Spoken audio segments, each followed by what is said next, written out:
Hey, Steve. Hey, Ron. There's something I want to talk to you about. Yeah, what's that? Your mother and I found these in a box under your bed last night. Are these yours? I've never seen those before in my life. Okay. Well, what about this? I was holding onto that for a friend.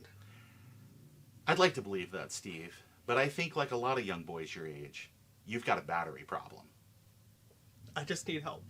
Well, that's hopefully what we're going to talk about here in the next 10 minutes here on Talking About Macs. All right, great. Okay. I love it. Here we go. So, Steve, I've got this handful of batteries right here. Yep. And these are the little time bombs that are hiding in a lot of like old Macs and a lot of old classic machines and stuff. What are your thoughts on batteries?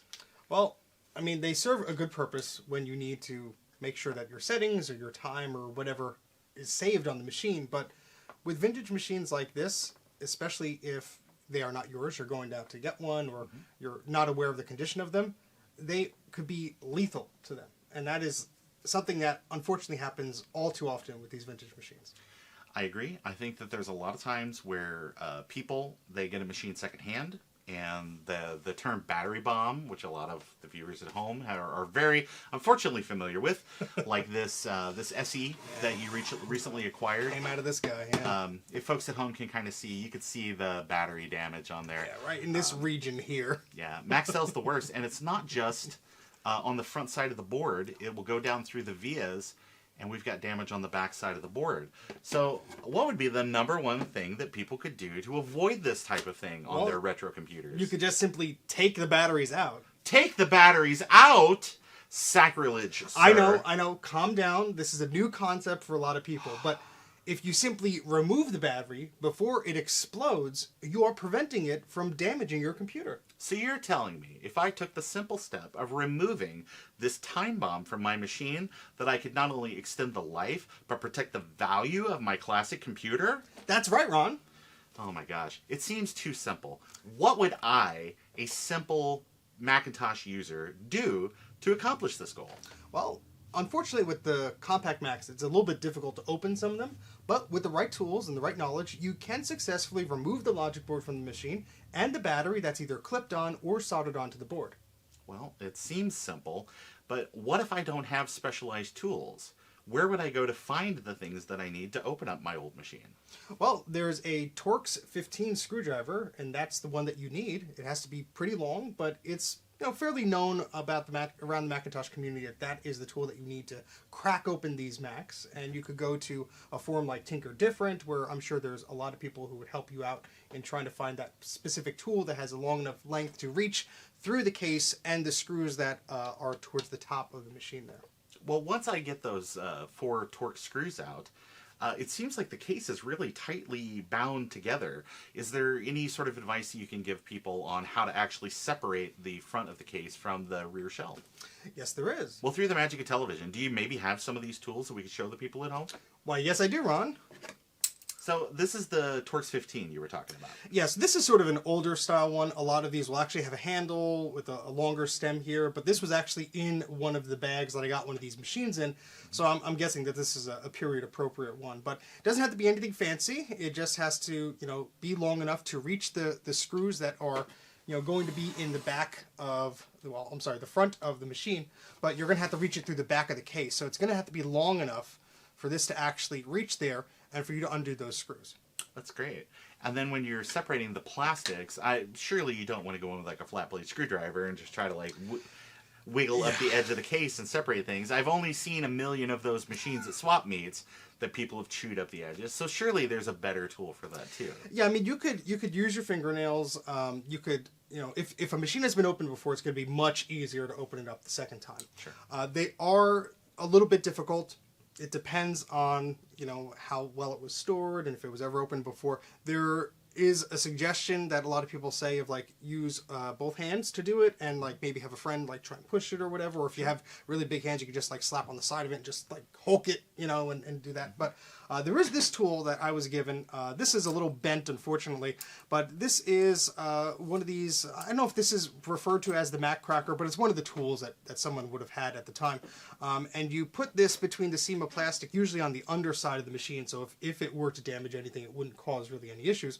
But as you squeeze this in, it expands, and it would sort of help you separate the case. Now, most of the time, you're probably not going to have to use something like that, but it is a good tool to have if you have something that is very stubborn, like one of these old machines. Absolutely.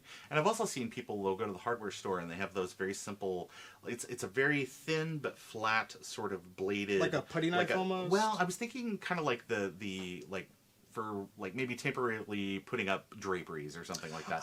Okay. So, but you squeeze it and it kind of accomplishes the same thing. It might be a little like bit more, this. yeah, it might be a little more difficult because you're kind of doing things in maybe in reverse. But no, that's a really good solution as well. Yeah, and you know, each of these machines is a little bit different to open up, but it's basically the same. You have the 4 screws, or if it's a plus, a 512K or a 128K, there's a 5th screw behind the battery door. But as long as all those screws are out, you're good. There is one more trick that if these do get stuck, especially at the 2 top screws that would be in here, what you can do is put one of the screws, so let's say it's not coming apart, you can put one of the screws in, so make sure it only has one in the top there, and you're going to put the screwdriver in to rest on that screw hole, and you're going to tap the end of the screwdriver, and that's just going to push this plastic out just enough to separate it from the top. Now, you want to do that carefully. Of course, plastic is brittle, especially in its age and everything, but that has worked for me a number of times, and I've seen a lot of other people do it as well. So I'm sure that trick is very old, but it seems to have worked. No, that's actually a really good tip. So what would happen if I've got a like a newer machine? And I know that that a lot of this advice kind of carries over for Amigas and stuff as well.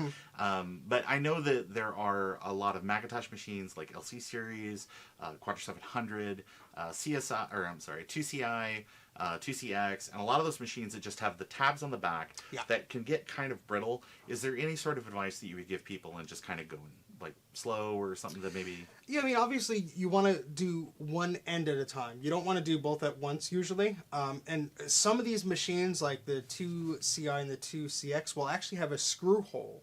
So you want to make sure that screw's removed, even though like 99% of the machines, people have serviced them before, so the screws are out and everything like that. But you want to make sure that there's nothing that's going to keep that lid on there, because then you're going to have some issues later on. You know, if you're prying it and it's weakening those tabs, they might not break, but you might, you know, be stressing them out. So you want to make sure that screw's removed.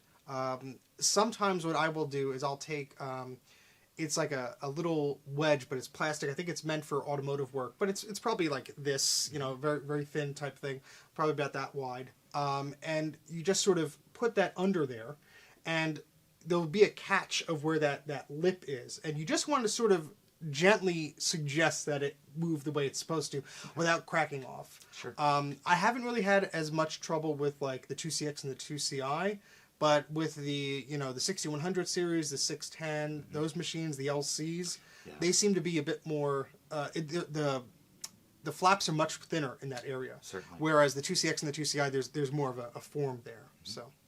Yeah, I was going to say, of all the ones that I've seen that are cracked, it's typically like LCs, LC3s, kind of those machines. I like the Quadra, so sort of like the early, like the Centra 610, Quadra 610. Some of those, I see a lot of those cracks because the feet just disintegrate off those machines too. So you're already dealing with like some brittle plastics. Yeah, but and thankfully there are replacement feet. McAfee is making them currently. I was going to say, I just saw that the other day. So it's really cool that people are kind of coming in and filling the gaps for people that cosmetically want to maybe get their machines back up to that certain level of nice. Yeah, so. Yeah, and these machines, I mean, I never want them to be in perfect condition, and none of mine are in perfect condition. But you know, they're used, they have a lived-in look. But you know, it's nice if you have the tabs that secure the lid to it or secure the accessories to it, so you're not, you know, worrying about, oh, is the lid going to fall off? Is that monitor going to, you know, slant down because the lid's not leveled or anything like that? Absolutely. But I had brought up like the Quadra 700, and I'm sure that there's people at home that immediately that set off like a flag for them, because there are a lot of Macintoshes that you have to have a clock battery in for those machines to boot. Yes, or they will seemingly boot, but they will not give you any video like some of the LC models. So, it is important for those machines to have a clock battery in them, especially if you're testing them. But if you're storing them, obviously take the batteries out. Even if they're new batteries, it makes no sense for the battery to be in there while you're storing it. That's just setting yourself up for trouble down the road, because it might be a new battery, but changes in humidity and temperature, if you're storing it in an attic or a basement, that will just cause all sorts of bad things to happen, no matter what size the battery is. Mm-hmm. And I think about a lot of people that buy those machines and they do replace the battery because they want to get the machine up and running, but then they do store it in the machine. Oh, yeah. They leave it, they forget it, and then in a few years, granted the modern batteries maybe don't seem to have as big of a leaking problem, but those Maxells, they're widowmakers on these machines. Yeah, and a lot of people don't think, like the iMac G3s and a lot of those desktops of that time, they have a battery in it. The eMacs have a battery in it, and it's like, I mean, because they seem so new to me, right. I don't think, oh, that's machine's over 20 years old now. Right. You want to remove the batteries even from your iMac G3 or similar machines, and especially from the old beige machines, because if it hasn't burst already, it's probably starting to leak. And I've even had a few beige Power Macs have leaking batteries in them, so you just never know. Yeah, and there's even some additional maintenance sort of thing you could think about, that battery removal or battery replacement, like on the G4 iMacs. It would be a good time nowadays to go in and add new thermal compound. To remove the one from this machine, that here, right there. So, oh yeah, I haven't done that yet. So. Whoops. So even the best of us, we sometimes forget. So, but is that why you brought me here? That's why I brought you here today.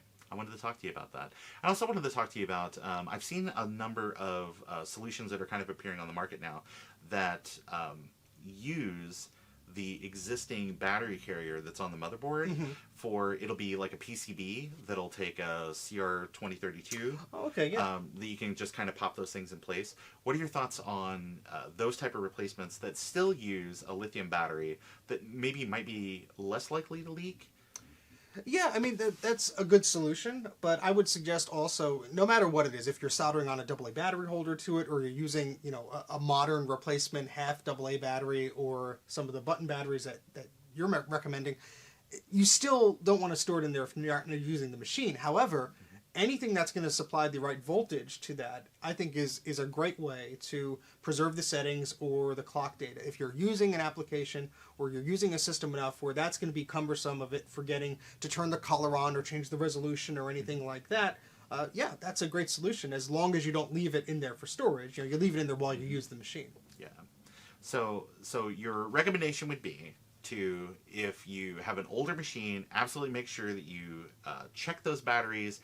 And especially machines that maybe don't necessarily need like a clock battery to boot, that it maybe is a good idea to remove that, unless it is like a hardship for you for restoring certain settings or whatever. And also, a lot of the batteries are soldered in. So some of the early SE boards and some of the Apple IIgs systems will have the battery soldered in. On the 2GS, it's under the power supply.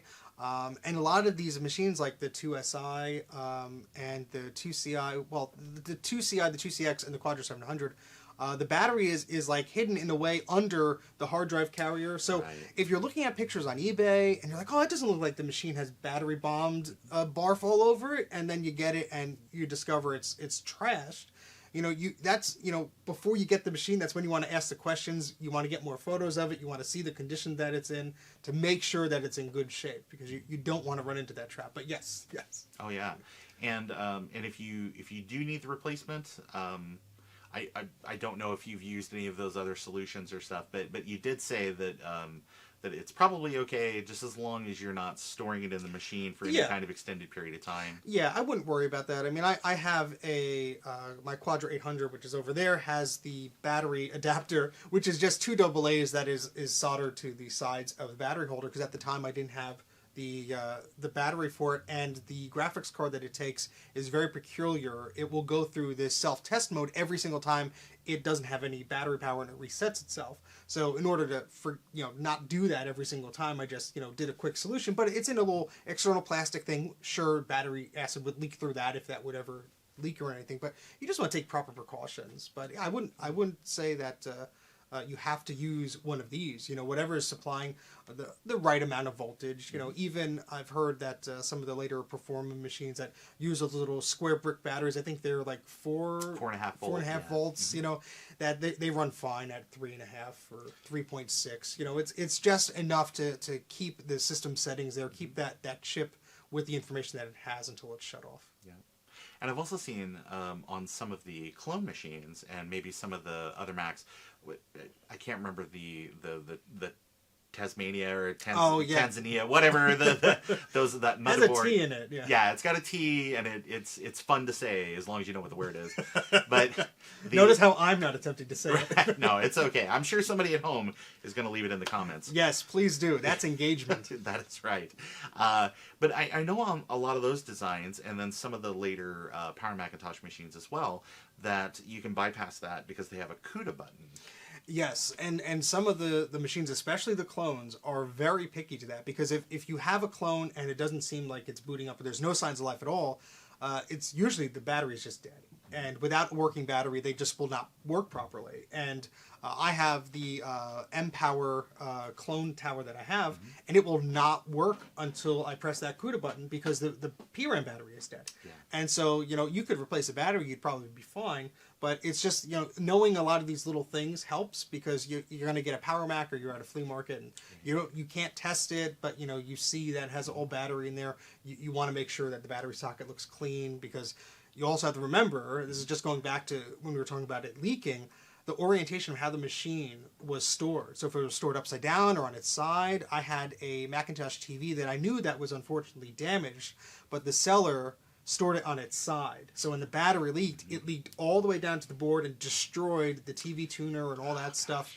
It was just the worst possible orientation that board could have been in. Certainly. Yeah, so you always want to double check those things. Yeah, and it's, so I guess also maybe don't be shy to, if you are in person and you're inspecting something. It's hard to do on eBay, kind of like you said, or hard to do through a Facebook Marketplace transaction or something like that. But I guess definitely buyer beware, and make sure that you kind of check some of those things ahead of time. Oh, certainly. And don't be shy, because these people are trying to sell something. If they want top dollar, especially if they want top dollar, you want to make sure that they are, going to give you something that is not a piece of trash.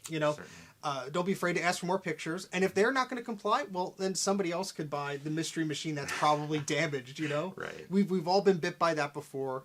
I've got modern machines that have actually had battery damage, which I was very surprised about. But if you're in person, don't be shy. Open it up. Yes, brittle plastics. I broke the tabs of a Quadra 610 as I was opening up in the field. I just bought it. I'm seeing the battery, and I broke the tabs on it. So you do want to be careful. You want to be respectful of the seller and everything. Sure. But if they're going to sell it to you or somebody else, that's going to be a question that if someone is of knowledge of these things, they're going to want to make sure that it's okay. They don't want to take that chance, have it be shipped overseas or across the street or wherever, and then realize, oh, this board's trash, and now it's a parts board. Right. So definitely advocate for yourself in sales, and don't be afraid to ask. Yeah, And the worst they could do is say no. And look, there's a lot of these machines out there. They're getting harder to find, but it's not like they made 10 of them. They made hundreds of thousands of these machines. Yeah. So, kind of in closing, I guess just make sure that you practice good sort of battery hygiene, maybe. Yes. And advocate for yourself on sales, and just know the tools that you need to check those things. Yeah. And especially if you're getting a machine that has not been opened before, the seller doesn't know anything about, you want to just put your foot in the door, ask those questions, because you might be able to get something that, hey, maybe it's squeaky clean inside, but, you don't know. You want to always be cautious on that. Yeah. Steve, thanks so much for talking with me today. I really appreciate it. I know that this is an issue that a lot of people at home kind of sometimes this is kind of a polarizing thing. Yes. That people really want to keep those batteries in there, much in the same reason, or much along the same kind of thought process, where people are like, I'm going to have my board recap, but I want to have traditional capacitors used, because I've got it in my mind that it's got a certain look, and that's completely understandable. I know people that want to keep the battery in there because if they don't have the battery in there, it might not keep the time. But you also have to remember, these batteries are like 25, 35 years old at this point. Right. They're not charged enough. They don't have the voltage in there to actually keep the time. A lot of these batteries we tested with the multimeter, and one had like 0.25, millivolts on it. So it's not like they're doing any good inside those machines. And if you want to remove the battery, you could just go in there, be careful, open it up, and a lot of them are socketed. You could just place a new battery in there. But, if they're soldered, well, you could clip them out, and you could always solder little leads to that, to a battery pack, or you could put a socket on there. It's a little more work, but if you're going to be using these machines and collecting these machines, it's not that much of a step to either do that yourself or have somebody do that for you, just to make sure that this machine is preserved, because you do not want, to use a machine one day, and then the next day it's unusable, and that's how fast this stuff could happen. These batteries will short themselves out, they will leak, they will explode sometimes, and you do not want that on your machine, especially if it's something that's valuable to you. Yeah, it's you can't control the chemistry, but you can control your behavior. So yes, you can. So again, Steve, thank you so much for taking a few minutes to talk to us here on what will most likely be a kind of intermittently happening segment here on the channel. Thank you everybody at home. Thanks for watching. Again, thanks to thanks to Steve. They call me Mac. I don't know. Right. It's Mr. Macintosh. Oh, no, that's a different guy. So you just can't get your lines right today. I can't. But thank you to everybody at home for watching. And again, thank you to Steve from Mac84 for hosting this conversation here today.